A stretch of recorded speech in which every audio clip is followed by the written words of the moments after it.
Bismillahirrahmanirrahim. Assalamualaikum warahmatullahi wabarakatuh.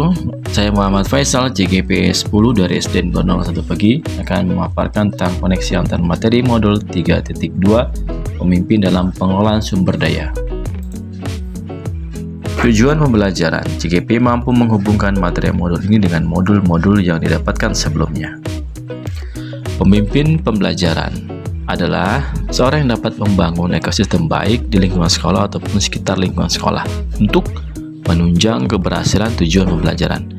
Keberhasilan dalam tujuan pendidikan di sekolah disebabkan karena pemimpin pembelajaran memandang bahwa aset adalah kekuatan dari sumber daya yang harus dikelola dengan baik, sehingga harus bisa memberdayakan sumber daya yang ada di sekolahnya untuk mengembangkan dan memajukan sekolah sehingga dapat mencapai visi dan misi sekolahnya.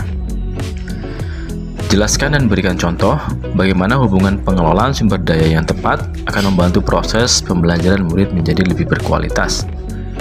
Modal manusia sebagai sumber daya manusia yaitu guru dan tenaga kependidikan sebagai salah satu modal yang berkorelasi langsung pada peningkatan pembelajaran yang berkualitas. Sekolah dapat memotivasi guru untuk mengikuti kegiatan pengembangan diri melalui BIMTEK, diklat, workshop, dan kegiatan lain yang mendukung kompetensi didik kekinian. Model lingkungan alam yang ada di sekitar sekolah adalah sumber daya menciptakan pembelajaran yang menyenangkan, seperti memanfaatkan lingkungan menjadi area apotek hidup, greenhouse, dan tempat sumber belajar tentang obat dan pemanfaatannya. Modal sosial melalui kerjasama dengan puskesmas untuk meningkatkan mutu kesehatan peserta didik sekolah. Modal finansial dengan membuat rencana kerja anggaran sekolah atau RK sesuai prioritas dan kebutuhan sekolah sehingga mendukung untuk keberlangsungan proses pembelajaran menjadi lebih berkualitas, seperti pemenuhan kebutuhan media belajar dan alat peraga. Modal politik berupa kerjasama atau kemitraan dengan instansi atau dinas terkait yang di pemerintah daerah untuk mendukung program sekolah, dan modal agama dan budaya untuk membantu pembelajaran menjadi lebih berkualitas, yaitu melestarikan budaya kearifan lokal, misalnya belajar tari tradisional, dan kegiatan religi berupa pondok Ramadan, memperingati Hari Besar Nasional Keagamaan yang melibatkan tokoh agama di sekitarnya. Berikan beberapa contoh bagaimana materi ini juga berhubungan dengan modul lainnya yang Anda dapatkan sebelumnya selama mengikuti pendidikan guru penggerak. Refleksi filosofi pendidikan nasional Ki Hajar Dewantara, pemanfaatan aset kekuatan guru dan murid, sehingga guru sebagai pemimpin pembelajaran harus dapat melakukan proses pembelajaran yang menyenangkan dan berpihak pada murid. Karena murid bukanlah kertas kosong, namun setiap murid memiliki potensi yang berbeda-beda. Dan tugas kita sebagai guru hanya menuntun dan menebalkan potensi yang sudah mereka miliki. Nilai dan peran guru penggerak. Guru sebagai pemimpin pembelajaran, nilai dan peran yang sangat penting dalam pembelajaran di kelas sehingga nilai-nilai mandiri, kolaboratif, reflektif, inovatif, dan berpihak pada murid harus dijadikan landasan dalam terciptanya pembelajaran yang sesuai dengan profil belajar Pancasila. Guru juga dapat berperan dalam membangun sinergi di lingkungan sekolah sebagai pemimpin pembelajaran, menggerakkan komunitas praktisi, menjadi coach bagi guru lain, mendorong kolaborasi antar guru, serta mewujudkan pemimpinan murid dengan nilai dan peran guru secara aktif. Visi dan misi. Guru sebagai pemimpin pembelajaran harus memiliki visi guru penggerak yang berbasis inquiry apresiatif melalui alur Bagja. Pada konsep tersebut dapat juga digunakan sebagai pengelolaan sumber daya yang ada di sekolah. Budaya positif. Budaya positif di lingkungan sekolah merupakan budaya yang mendukung segala bentuk perkembangan murid dengan tujuan memanusiakan manusia dengan menerapkan disiplin positif, motivasi perilaku manusia, posisi kontrol restitusi, keyakinan sekolah atau kelas, sehingga akan menghasilkan produk murid yang memiliki karakter kuat di masa depan. Misalnya dengan melakukan langkah-langkah restitusi dalam menyelesaikan masalah pada murid, sehingga menciptakan murid yang memiliki karakter positif di masa depannya. Budaya positif dapat terwujud melalui pengembangan aset modal agama dan budaya.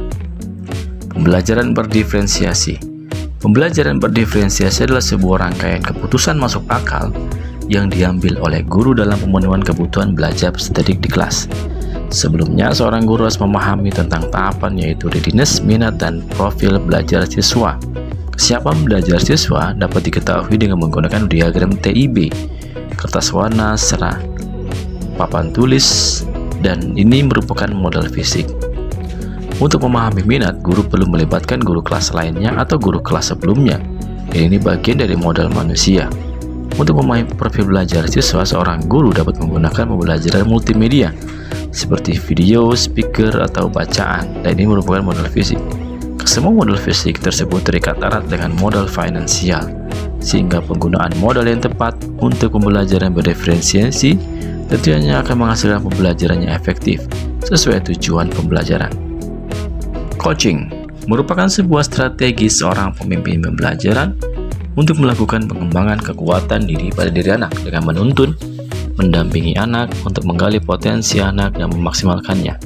Guru sebagai coach merupakan model manusia yang dapat mengembangkan potensi baik peserta didik dan mendorong peserta didik untuk mencari solusi pada masalahnya sendiri.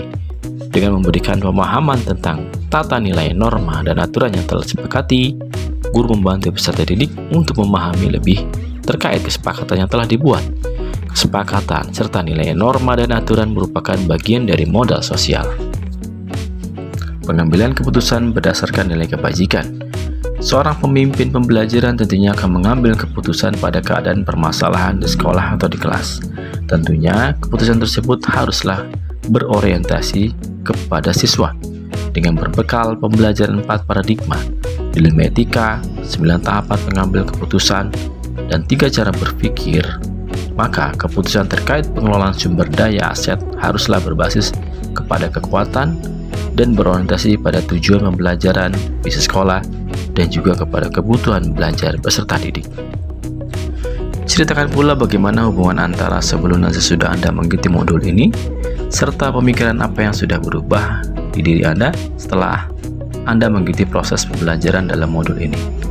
Sebelumnya saya cenderung mengambil keputusan berdasarkan apa yang kurang dari keadaan, bukan dari apa yang menjadi kekuatan atau aset. Oleh karenanya, tantangan yang ada tidak saya hadapi.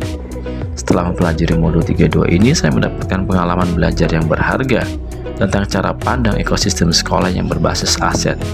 Dengannya, seorang pemimpin akan berpikir positif dan optimis melalui pemanfaatan sumber daya atau aset atau kekuatan yang dimiliki sekolah.